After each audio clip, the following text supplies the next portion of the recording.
So the next speaker for this morning session is Murugappan Muthukumar. Murugappan Muthukumar is Wilmer D. Barrett Professor of Polymer Science and Engineering at the University of Massachusetts.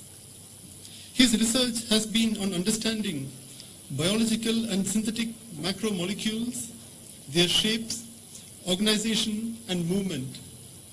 His mind moves from polymers to viruses seamlessly. I invite Muthu to give this talk on shifting paradigms in polymer crystallization. Muthu?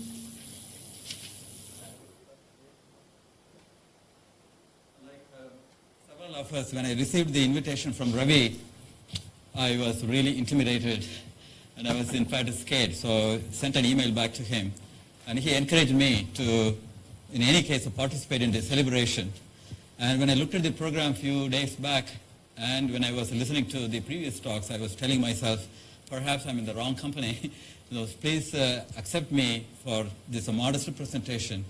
And the presentation, the real core of my presentation is really the admiration that I have for my dear friend Rad. In spite of the demographic differences, the spirit of voyage of living very much resonates with my personal views.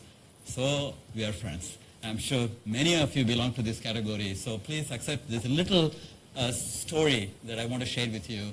And I hope it's acceptable to you. Okay, so what am I interested in? I am interested in how things organize. This is, of course, a familiar issue. And when I think about this, like several of us, we wander around. And if you walk around in one of the streets in Chennai or here, you see a very nice process going on. This gentleman is putting some work. When I can get this one. How does this work? This one? This one? Yeah, thank you. Just for a second. Right. So this gentleman put some work by taking some disordered entities, put into an ordered state. All right, okay. Let me see a little bit more about this. And, the variable that we have in our hands is temperature. So, okay, if the temperature is high enough, we have a disordered state. And if the temperature is low enough, we have a very well organized, beautiful, with symmetry, lots of exciting eloquence of nature, right? And there's the temperature, which dictates when I can have a liquid and when I can have a crystal, melting temperature. Okay, so this phenomenon is universal, right? Why do I say that it's universal? Look at this, different names of the systems, and they're all packing in a very nice way, right? Even this particular one which has internal structure, morphological features, still they are able to organize this in a very nice way. But then I look at that picture more keenly, I encounter this guy. Look at that purple, yellow, little bluish tint, right? That's a packaging material this person has been using. And you look at it a little bit more closely, they don't organize. This is my problem, right? My problem is how do these strings, where we are made of, right? How do these strings really organize? This is a remarkable problem, right? Look at this. This is a bunch of wires, heavily entangled, mess, right? And I want to understand how this is going to organize. It's a really miracle if it were to make an organized structure, as is evident. Why so? Please look at that cartoon once more, right? Because, I can put my finger anywhere here, and that may want to organize, but man, that has to struggle very hard to somehow unravel among all these entangled strings and make a crystal. This is a very difficult problem for me. I have this bunch of wire, and I try to organize it, see how we can possibly make a crystal, and I struggle and struggle and struggle. But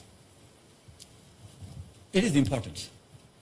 Why it is important for me? If you take this Boeing 787, one of our exciting systems, right? This is essentially made of these strings, polymers. About 90% of this material is made of these polymeric materials in modern technology. And then here is a polymer-based solar cell, because we want it to be light, we want it to be effective, and coming close to our neighborhood, we want to have clean water. That is strategically important issue here. And then we are embarking on making polymer membranes for many reasons which are abundantly elaborated in this report. And then this picture has not come out right. This is stent. This is made of polymers again for heart surgery, bypass surgery. This is the material that we are using, and we want to have enough mechanical properties, and at the same time you want to have enough pliable properties. Right? So these are the reasons why I'm interested in this organization of these systems. But what is really amazing is, okay, what is so special about these polymers? Like I told you, it's strings, etc., etc. Let's think a little bit simply, like a small child. Yes, if I take small molecules or colloidal particles or apples, what have you, yes, indeed they would order into BCC, FCC structures. And if I take simple alkanes, normal alkanes, very short alkanes, like say, for example, if I take a couple of, say 10 carbon atom alkanes or 12 carbon atom alkanes, they would all land up together. They will organize like this, normal alkanes, you'll make a thin sheet. The thickness of that sheet is commensurate with the height of this molecule. Okay, instead of having C12, I make a longer chain. Suppose it is, say, C18 or something like that. Again, they will do the same thing. They will organize. Now the thickness is commensurate with the height of this molecule. Okay. But now, instead of having C12, C20 on and on, suppose I go to C200, right? Then the question is, would they organize into extended chain crystals, just like normal alkanes, or at finite temperatures, the entropy would come about and make the structure of finite thickness? And that's the question. Right? Because we want to make crystals because of desirable properties, but would the entropy come and interfere in my desire to make these beautiful crystals? That is basically the question. Now let's think a little more. If I take, say, a monomeric liquid, the well-established mechanism is nucleation growth, because this is a first-order phase transition, a disordered state. Then when the temperature is lowered, a few of these atoms or molecules, depending upon the system, would like to get together and enjoy the reduction in free energy, and will make a nucleus. If the nucleus is sufficiently strong, sufficiently healthy, then it can grow. And then a whole liquid material is converted into the solid material, into the crystal. Now, on the other hand, in the case of polymers, my intuition tells me that similar process must take place. Namely, these atoms or building units of these polymers, they have same forces of attraction among them, van der Waals. So they will try to create a nucleus, but then this nucleus will not grow that easily because of the problems that I'm telling you here. So therefore, what does this mean? So if I were to look at the free energy landscape of this, in the case of small molecules, I'll have this picture. Yes, there is a barrier in free energy to make the nucleus, and once the nucleus is formed, in terms of some measure of the crystallinity order parameter, the full liquid material will be converted into the solid, and it will be a spontaneous process. Eventually, whole thing is a solid. But on the other hand, intuitively again, if I were to look at polymer molecules, yes, there is a nucleation barrier there. Then when the free energy hits below, the free energy difference becomes a negative, then the crystal would be formed because it's above the nucleation barrier. But on the other hand, it is frustrated by these entropic barriers, right? Because if this wants to grow, that chain has to unravel from another nucleus which is born simultaneously in another place. So this is the problem. There are entropic frustrations. And again, the question is, the entropy associated with this disordered interface is going to dominate, or would I be able to make full crystallinity? That's the question. Okay, so what is remarkable is these polymers make beautiful crystals, right? I'm struggling as a human, right? I'm struggling with this, but in a laboratory they make beautiful crystals. And how do they make beautiful crystals? They make crystals like a tablet. So here is a molecule of, say, length along the contour of the chain. Suppose I take this yellow strand, the length is about a micron. And if I label this yellow chain with neutron scattering and look at the radius of gyration, average radius of this coil, that's about 50 nanometers. But nevertheless, when they order into a very thin lamella, and the thickness of this lamella is about 10 nanometers. 10 nanometers. Why would that happen? Okay. Now, suppose I do this crystallization in a hurry, more like in a plastic world. When we do this, again, you see thin lamellae of 10 nanometers. These are sheets. The thickness of that lamella is 10 nanometers, and they're all stacked up together. Right? And between these stacked lamellae, you have this coil because they're struggling to get organized. This is an invention because these lamellae give the mechanical strength of this material, but this randomness between these lamellae gave elasticity of this material. This is why we have this polymer age of the last 8 years and 9 years of polymer age, where you can marry the mechanical properties and at the same time elastic properties together in one system. But nevertheless, we don't understand this. How does this happen? But why 10 nanometers? Okay, what do we know in our community? This community is a very rich community. Several Nobel Prize winners have worked on this. They have shared their wealth with us. And we have a tremendous literature, and many gifted people similar to Nobel Prize winners have contributed to this field. And I'm going to be very brief in the interest of time to review in 3 slides what our understanding is. Our understanding is this. First of all, this gentleman, single-authored paper, 1938, working for DuPont, concluded after electron diffraction studies. In 1938, many people did not believe in the existence of polymer chains.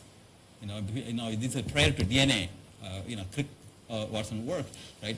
Many people did not believe, but nevertheless, he concluded that because the thickness is 10 nanometers, which he could measure, the macromolecules must fold back and forth. It has to somehow return back in this crystal. Okay, that's the dictatum, and that is true. It has to do it. Now, if you take any recent textbook in polymer physics, we would say, yes, the thickness is controlled by kinetic reasons, not because of equilibrium thermodynamics. If you believe in equilibrium thermodynamics, then just like a normal alkanes, they would form external chain crystals. But here you will have kinetics is going to dictate the organization of these crystals. Okay, so let's look at the data. I want to share with you external data. These are all old data, but nevertheless, they have been reviewed recently in these books. Because these data are robust facts. So here is one particular polymer. Let me not burden you with the specificity of these polymers. So the contour length of the polymer chain is increasing this way. After you hit some number, the thickness of this lamella does not depend upon contour length. Independent of the length of these polymers, length of these strands, they all organize into same, this is a 10 nanometer, roughly 10 nanometer thick lamella. That's amazing. This line is the contour length, right? So if it were to be like N alkanes, they all have to be approaching this kind of a length. Lamella thickness should be along that trajectory. You do not see that. Then what is bizarre is this. Okay, you make the measurement at a given temperature. You take the liquid, cool it, and then you measure the thickness that is formed. That thickness is in the Angstrom here. This is the temperature at which I cool the system and I'm making the measurements. And the thickness is increasing with the temperature, right? Every data point corresponds to a different experiment. Isn't it bizarre? I thought when I was reading this problem, I found that to be really very strange because I'm getting a better order when I'm increasing the temperature. The thickness is getting bigger and bigger and bigger when I increase the temperature. That is not what I had seen in other physical phenomena. So that was a challenge for me as a student in me. Okay, but these are facts. And what does the theory say? The theory, I'm going to paraphrase. Great individuals have worked on this field. Say, since I'm already an external excursion in this audience, so I'm going to be paraphrasing with just a few slides about the way people have been thinking. The thinking process is this. Let me imagine a lamella with a thickness L and a large area A. And this area A is much more dominating than the lateral surface area because it's big lamella. Then the free energy has 2 parts. One is a bulk free energy, because that's what is dictating the formation of the crystal with a negative sign. And this delta F is the distance of the temperature from the melting temperature. So this is delta F is simply delta T in the experimental variable. And then I pay a penalty to make a crystal like this in terms of surface tension. And there are 2 surfaces. Interfacial tension there is sigma, and A is the area. And this is a trivial equation. So I plot F as a function of L, thickness. I get a straight line. And when that F becomes a negative, I will get a stable lamella. Very simple algorithm, right? So let me ask myself what that critical thickness is in order to make a stable lamella. And that's easy. Given this equation, equating this to be 0, that length is simply 1 over delta t. Okay? So the argument is, so the virgin lamella that you make in your experiment would depend upon temperature like 1 over delta t, 1 over the quench depth. And the curve that I showed you, where the lamellar thickness was increasing with the temperature, is like 1 over delta t. And the second argument is, that is the stable state. Eventually, for all practical purposes, the first viable state is kinetically frozen, and that's what you would observe. On the other hand, if you were to do something to the system, be patient to try to organize this with the external forces, pressure, etc., then perhaps you'll be able to get extended chain crystal. That would be the equilibrium. So these are the two dogmas, related dogmas in this problem. Okay, how does this crystal grow? Again, please note the date, 1960. Two gentlemen from NBS, National Bureau of Standards, and then many distinguished colleagues in Europe and Japan contributed to the development of this theory. So the growth is imagined to be like this. Okay, so here is that somehow I made a lamella that's trying to grow, and the polymer chains are coming to the growth front. And let me simply imagine that this polymer chain is broken up into stems, and these stems get attached at the growth front, and then the attachment is parameterized with a free energy landscape like this, and there is a barrier because we do not know exactly how this takes place. So let's parameterize some barrier there because we knew about previous works by Kramers and various other contributors to this development of this kind of thinking. So let's say there is a free energy barrier. Okay, so, and what's the consequence of this argument? Again, paper and pencil argument. The argument goes like this. The lamellar thickness that I will get at a given temperature, so this is a liquid phase, I lower the temperature, at that temperature I measure what the thickness is, and I plot this temperature versus 1 over thickness. And that thickness would go like 1 over delta T, as I told you before, plus they had this parameter, delta, because of ignorance. We could not do at that time. We could not measure it, but nevertheless, we could not measure the free energy barrier, so there is some parameter there. Depending upon what that parameter is, value is, you'll have a curve like this. So this is called crystallization line. That is, you measure the thickness as a function of temperature, you get a curve. Then you take that thickness, then you heat it up. When you heat it up, it will melt at one temperature. Right. The relationship of a melting temperature and the size of the system was addressed by Willard Gibbs. This is more than 100 years ago. This is a very important problem. In the context of nucleation, for finite systems, what happens to thermodynamics? So that crystallization line is basically Gibbs line. And the folklore was, okay, you take this measured line of crystallization and then this melting line, measured melting line, and these two lines, two curves, will meet at one temperature, and that's my melting temperature. And it is important for us to know what the melting temperature is. If you do not know what the melting temperature is, we cannot define what the quench depth is, we cannot describe the kinetics of growth. So it is extremely important to know what that melting temperature is. Okay? And the practice by which that melting temperature is gotten is to extrapolate these two lines. Okay? That's the way it is done. Okay.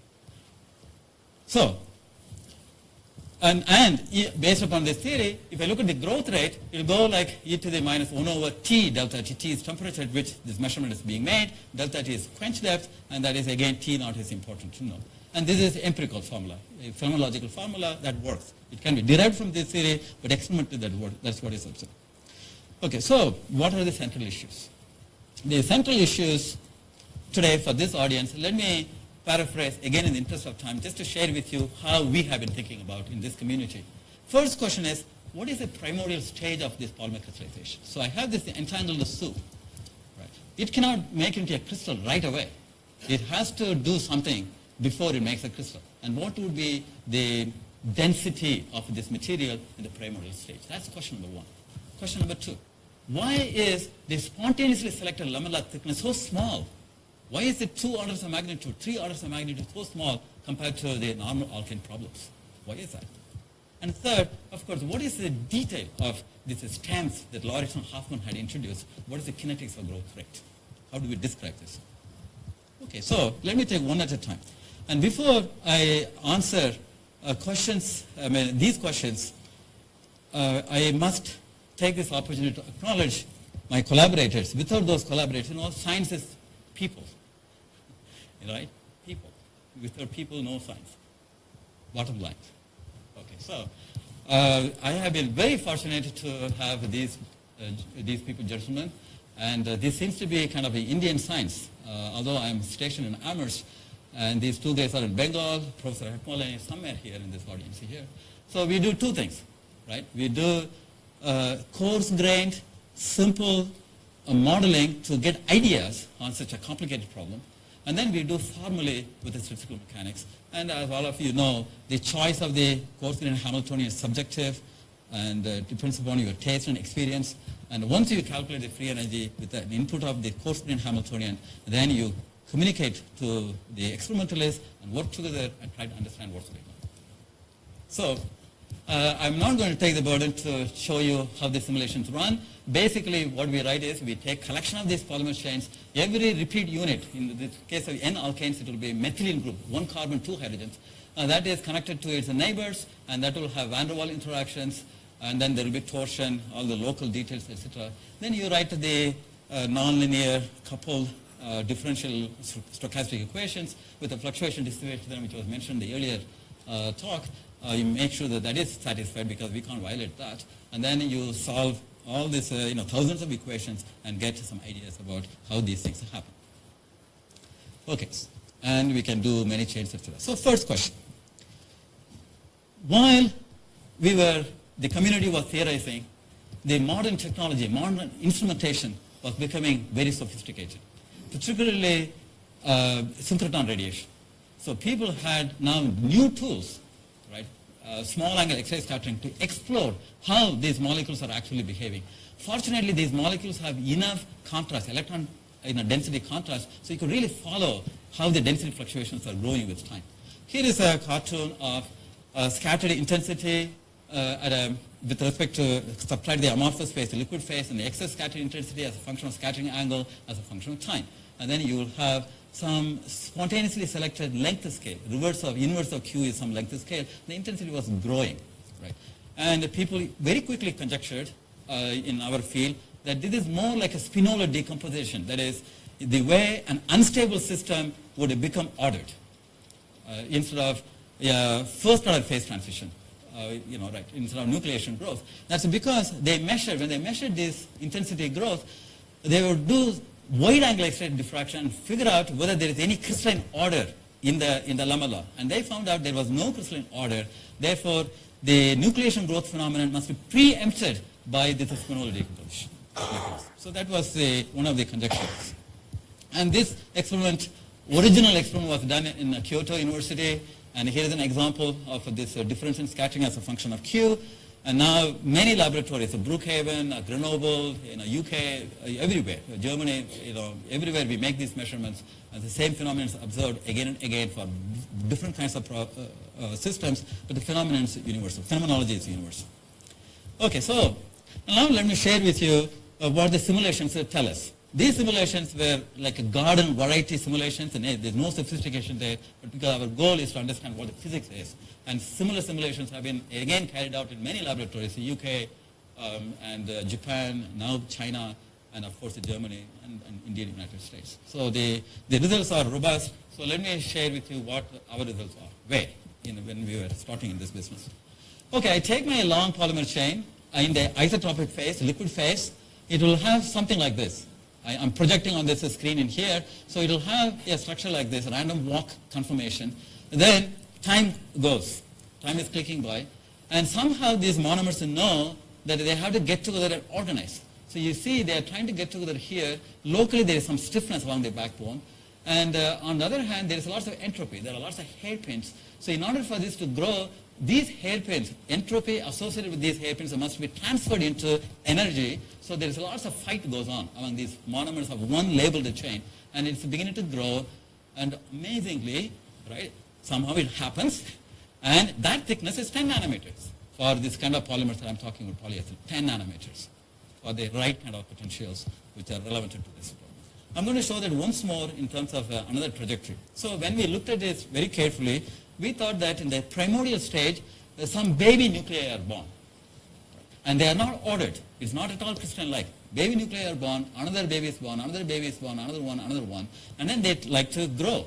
And when they like to grow, they get healthier, At the same time, they're also trying to orientation and order. This institution, as all of you can recognize, right? This is the great institution for liquid crystals.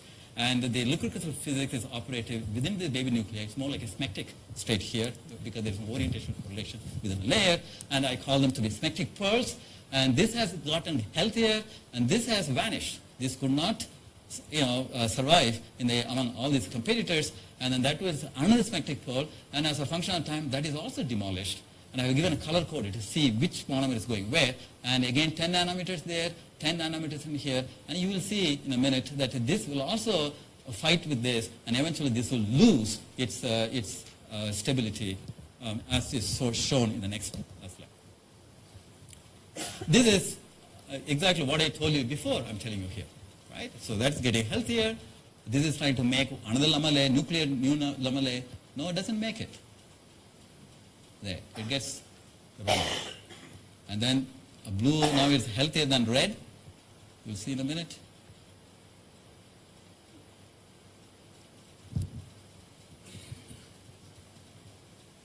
There we go. Intuitively obvious. But this is not what we had been believing. Because we were thinking one stream at a time in our sequential process, but this is what happens. All right, so, and this is more like you take the data, analyze more like experimental data, intensity, scattered intensity goes up at a particular Q. That distance is comparable to the distance between baby nuclei. And then after all this work published and everything, Grenoble, the instrumentation got much better. So they had a camera, very sensitive camera in wide-angle X-ray scattering. They could see data. They could see signals of this registry of orthorhombic crystal symmetry within this lamellae even before you see the Sachs intensity. So therefore, nucleation and growth is the process, even for these are topologically correlated stringy classical strings, even when they organize nucleation and growth, not spinal decomposition. Okay, that's basically the conclusion, and more data being published right now. That's from Germany, this is from United States, and there's a lot more data in Japan. All of them are confirming that it's really a nucleation growth process. Okay, so that's the answer to question number 1. Question number 2. What is the origin of the spontaneous selectivity of lamellar thickness? And I have already told you about this slide. This is bread and butter by which experimentalists extrapolate equilibrium melting temperature. Right? And this is already bizarre to me as a child. This doesn't make sense to me because in order to get the equilibrium melting temperature, thickness is getting bigger and bigger. Right? When I increase the temperature, I'm getting more and more order. Right? But that's the practice. Now, recently, Strobel from Germany, from Freiburg, who analyzed many data, many systems, cataloged them, and this was published a year ago in Reviews of Modern Physics. Sorry. So if you look at the data, the crystallization line, if I take these data, that follows this line, this curve, and then I take that lamellar thickness and I heat it, and that will give me a temperature. That's a temperature at which it melts. That's a Gibbs line. So what we have then is we have these two lines, and he observed that these two lines do not meet at the intercept of 1 over L being 0. They intersect at a finite lamellar thickness. And then he argued, because he was trained as a liquid crystal physicist, he said between this temperature and that temperature, there is a liquid crystalline phase. So at the top you have amorphous phase, liquid phase, lower the temperature, and what we call a rotator phase. You get into a rotator phase, and then it makes a crystalline phase. This was the argument. Right. So let's look at this more.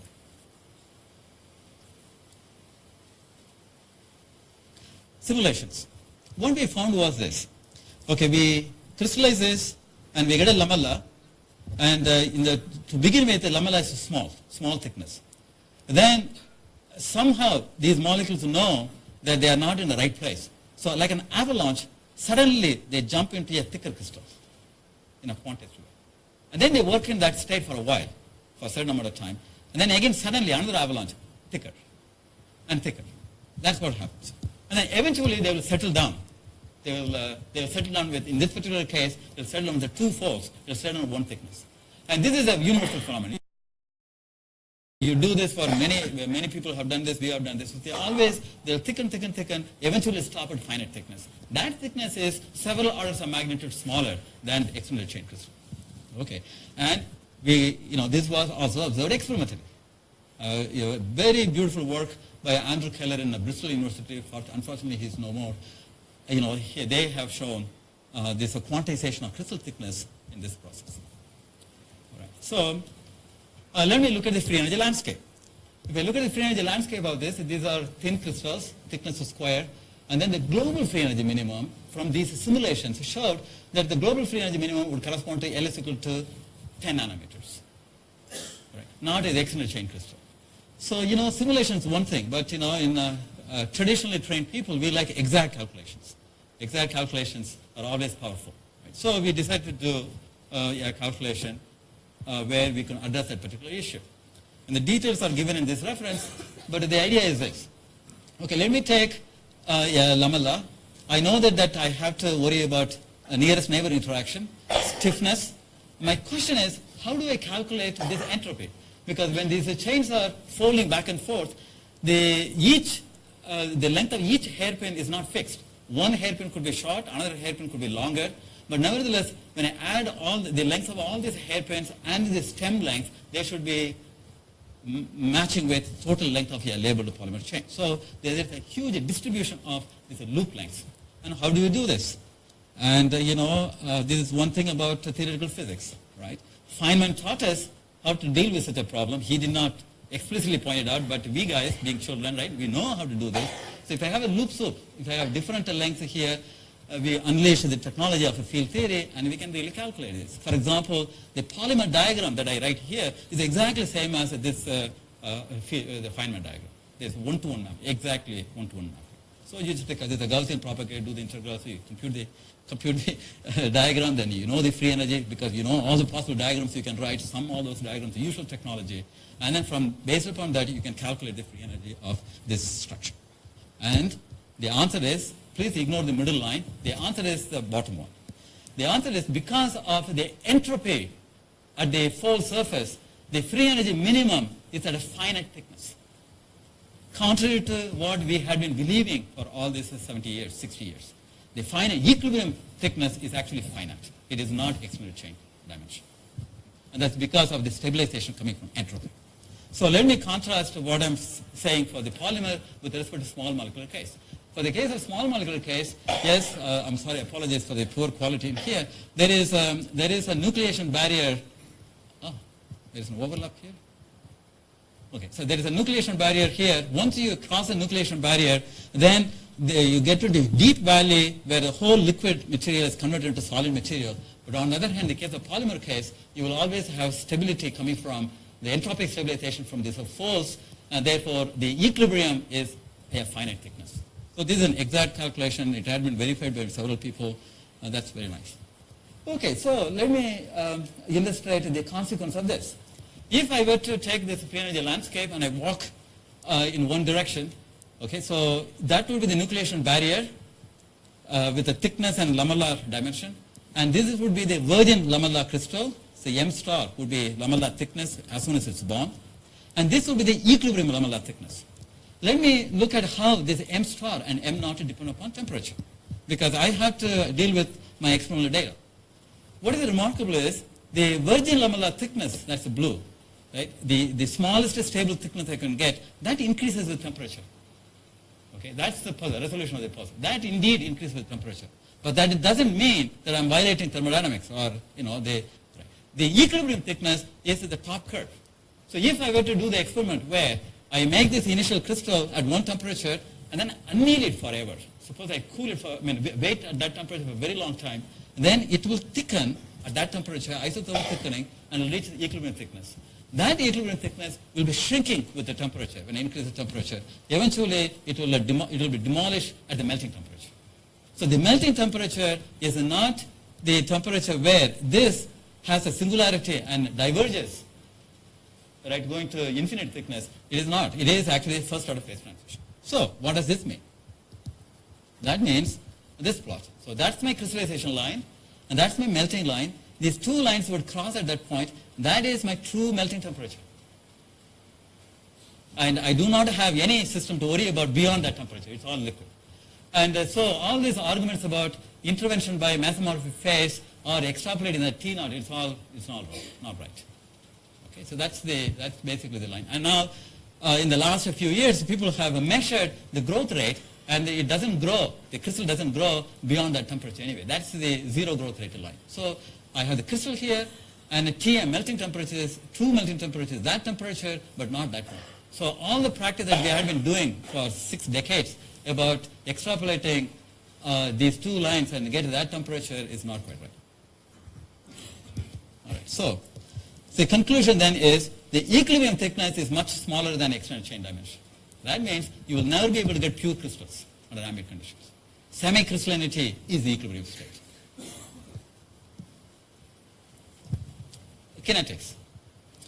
Let me show you what our simulations show. So we grow. We put more polymer chains, they grow, and we can watch how they grow. And the growth is, unlike the previous theories, the growth is like adsorption. The polymer chain will come, get adsorbed because there's an attractive field.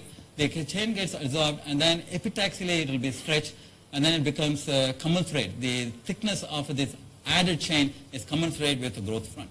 So what I just said, I'll show you a dynamical version of this. The chain comes to the growth front, and meanwhile all the other chains are also undergoing dynamics. So it gets stretched, and now there are 6 stems. That is not the right number, right? That is not the right number to be commensurate with that growth front. So eventually they all cooperatively work out. They work together, completely dictated by the Lennard-Jones or van der Waals forces, and then you finally you get a nice organized structure like this. That's the way it happens. So that is, then you calculate the free energy. Nothing to do with Lauritsen-Hoffman free energy landscape. Nothing at all. You know, it looks entirely different. It's simply a growth process. There's an attraction, it comes, the molecules get grabbed, and then they grow. Okay, so that was a very painful affair, because once you have this, then how do we rationalize the fitting of all the experimental data with the predictions of Lauritsen-Hoffman theory? Because the baby is not there, but the empirical formula that came out of the theory was used all along. You know, what's going on? So we went to work, and we looked more carefully. And in fact, all the data that we know in the literature, we could classify into 2 groups. In one group, when the polymer chains are getting attached alone, without interference by other chains, this is very much like a small molecular system, small and atomic system. But on the other hand, when many chains are in the proximity, they get intertwined because of the example that I gave you, and then they have to unravel themselves in a proper way to get deposited at the growth front. There's a huge entropic barrier. In the interest of time, I'm not going to give you the theory of how we calculate, how we do these things. So it is possible to do, and basically, if you do that, we have 2 limits. One limit is when there is no barrier, so it's like a small molecular system, and the prediction is the growth rate as a function of temperature at which we are growing the crystal will be decreasing with the temperature like this. But on the other hand, when we have barriers, entropic barriers, then the logarithm of the growth rate would be 1 over T times the quench depth, as was seen in a polymer experiment. So we are able to unify the crystallization kinetics of small molecules and a large molecules in one theoretical frame, and we can appreciate what's going on in these 2 limits. So I think that's conclusion number 3. So what's the punchline? What's the question? The question is, I'm repeating myself, right? The question is, how do polymers organize themselves? And the answer is very simple. The answer is like a baby answer. The answer is basically F is equal to E minus Ts. And temperature is very high. For all these room temperature experiments, the temperature is like a 400 degrees Kelvin, 380, 300, right? That's temperature. For high enough temperatures, and entropy is extremely important. I cannot ignore that term. All along in our community, we had been fashioning our theories on energy, because we had been influenced by small molecular systems. We are borrowing ideas from small molecular systems. So we said energy dominates in physics. But polymers, you know, we have shown that whether the selection of the thickness or the growth of this crystal, that's dictated by entropy. That's the punchline, right? So this is being now verified, accepted, but still, unlike what Sri was saying earlier, this is still a young wine. So that's why I have this ink here. So what? Can I use the same ideas for other biological systems. Because after all, biological systems are also polymers.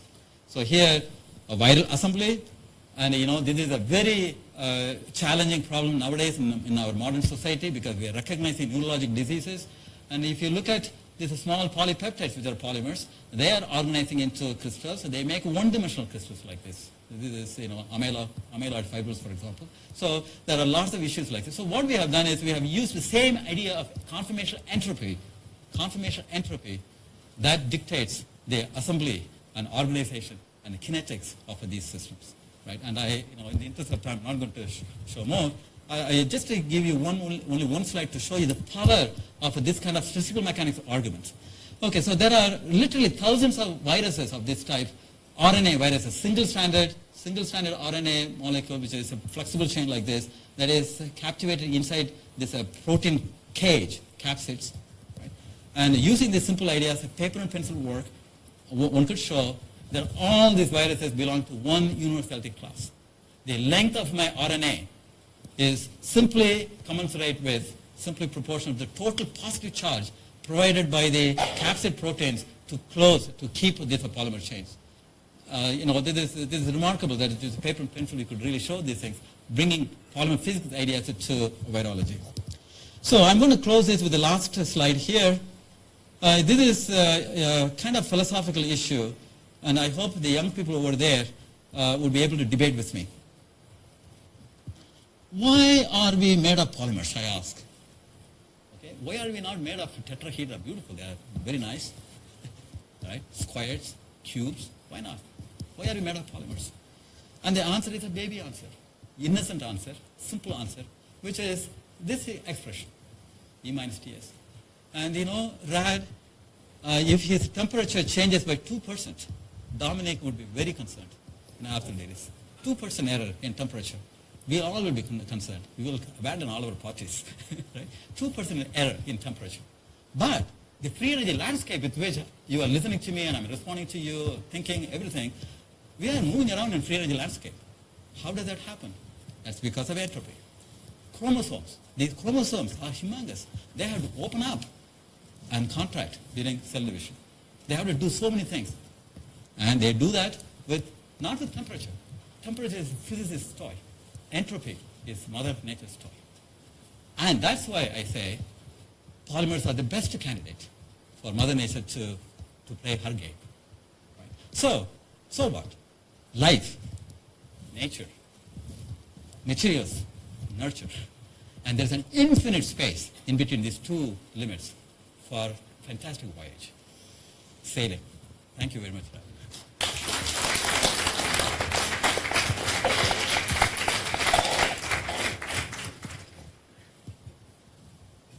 I'm ready to answer questions if you have any comments.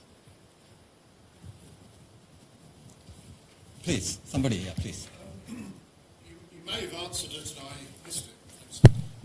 But what determines why is it 10 nanometers as opposed to 7 or 15? Is there some periodicity in the polymer that determines that? Indeed. So when I made the remark that there are 10 nanometers, right, that 10 nanometers is 2 orders of magnitude smaller than actual length that one would expect. But that 10 is specific to a particular system. It could be 11 for one case, it could be 17 for another case, it could be 21 for another case. And that is dictated by chemistry. Because there is a competition between local stiffness of the polymer chain and the van der Waals attraction. And that, whether I have one hydrogen atom along the backbone or one fluorine atom, that makes a small difference in terms of local energetics. So that dictates the precise number, the non-universality of those crystalline orders. But still, it is much smaller than silicon.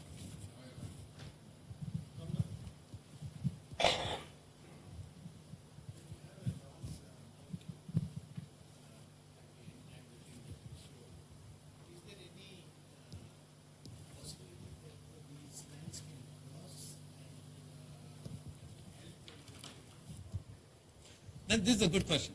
The synthetic polymers cannot cross. These are topologically frozen. But Mother Nature, because natural polymers like DNA, they have to do all kinds of functional activities. And then an enzyme called topoisomerase comes and then splices, cuts it and then splices it back. in order to make the process efficient. Otherwise, if you ask me a question, I may take 2 years to answer back because I need to move my molecules around quick enough so I can answer you. Madhu.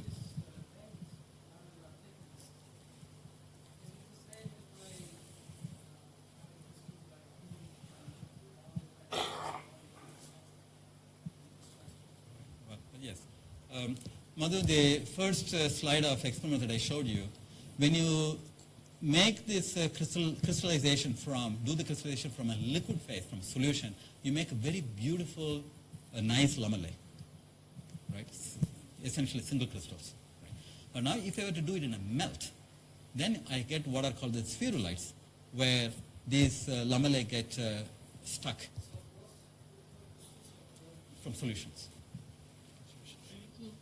Going back to the first question, the characteristic size of your spectric pearls, you can say it comes from chemistry, but what defines the scale?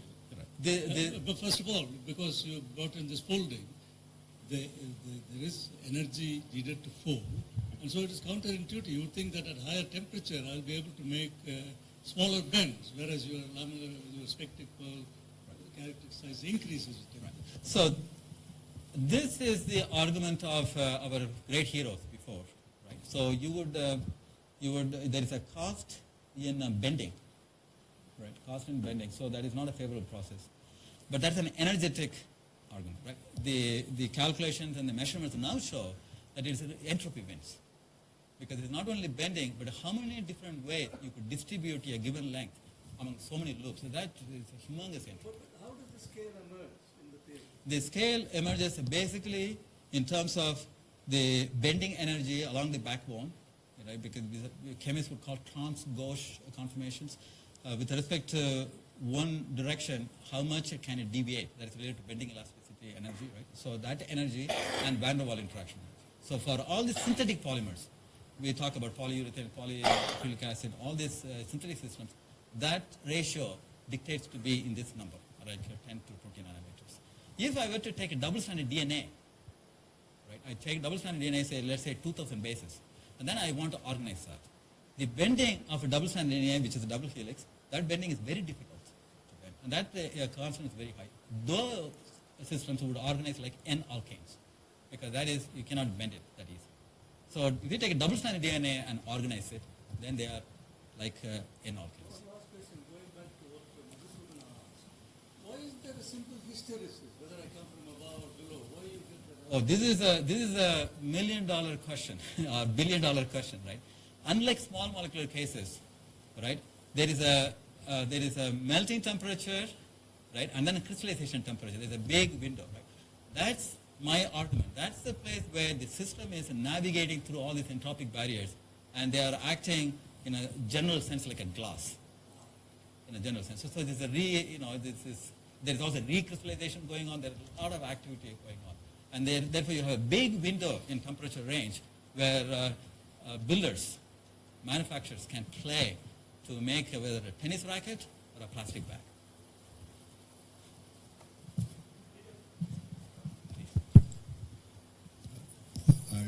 The basic question, I guess, is whether, say, in the universe at large, on planets, whatever, you think that the evolution and development of macromolecules is inevitable.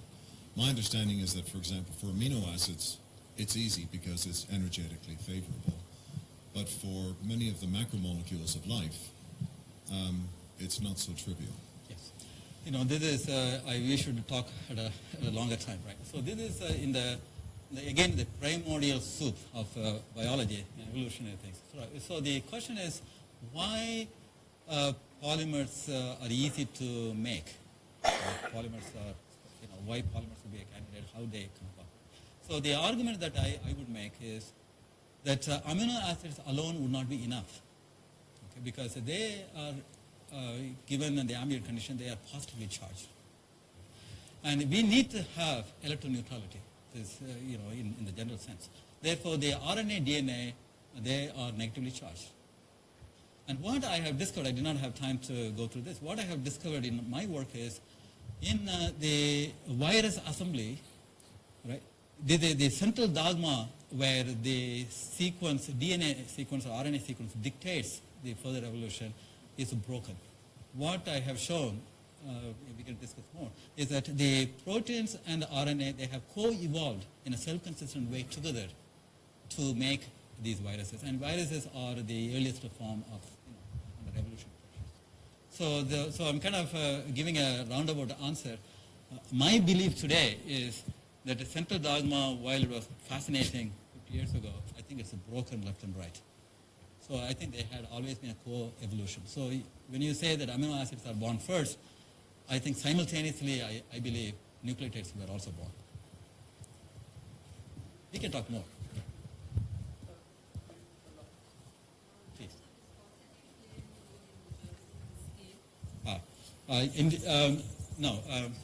There are two answers to this.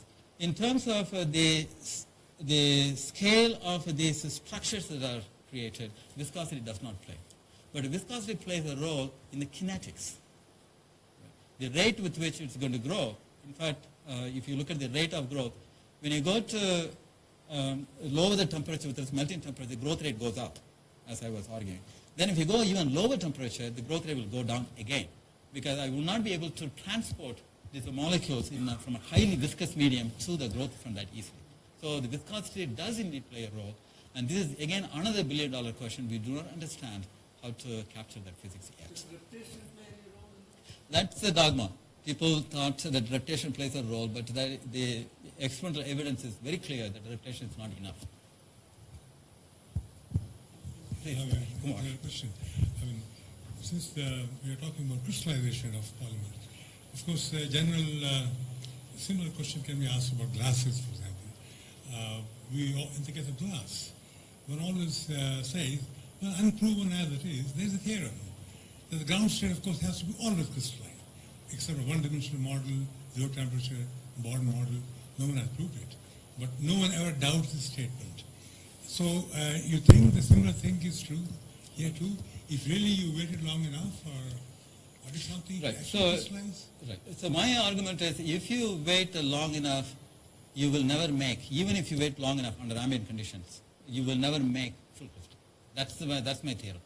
So that's the case, then this is a glass. Right. There, it will vitrify. But right. But as the question was, no. But the metastability is long-lived, right? In this That's particular. why it is diamonds, but Yeah, right. So not in that sense. So here, when the system is hung in the free energy landscape, it will evolve slowly, very much like a glassy system. That kinetics, because the barriers are so huge, that kinetics is more like a glassy kinetics. But nevertheless, after they have crossed all those barriers, they will settle down to an equilibrium state, thermodynamic state, which is not fully crystalline. fundamentally. Fundamentally.